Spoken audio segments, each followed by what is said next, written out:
The West has always looked for examples that prove its own superiority.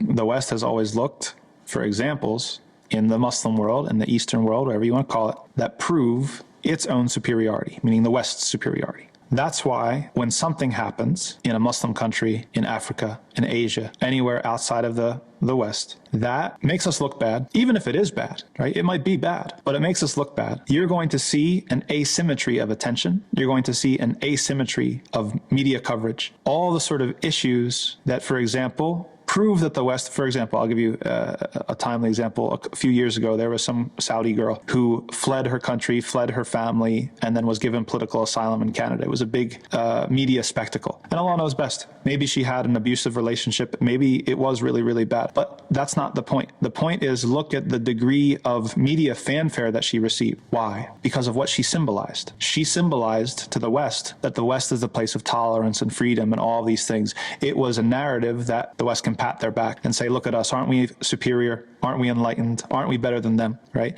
Even if in other countries, maybe not in this particular case, but even if the West is the reason, the underlying reason for destabilizing places in Africa and Asia and messing and interfering in their elections and causing poverty and colonizing their lands and stealing their resources, right? Or installing a corrupt dictator, right?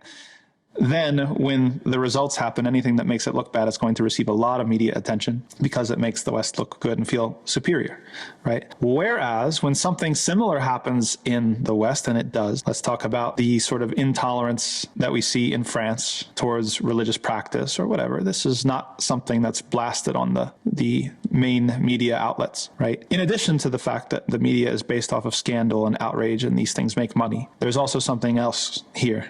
A sort of idea about trying to, people lose sight of the fact that the media doesn't just report on the news. It actually produces our sensibilities and our associations, right? It's a tool for influence. And so the media attempts to assert and reassert a sense of superiority, Western superiority over the rest of the world.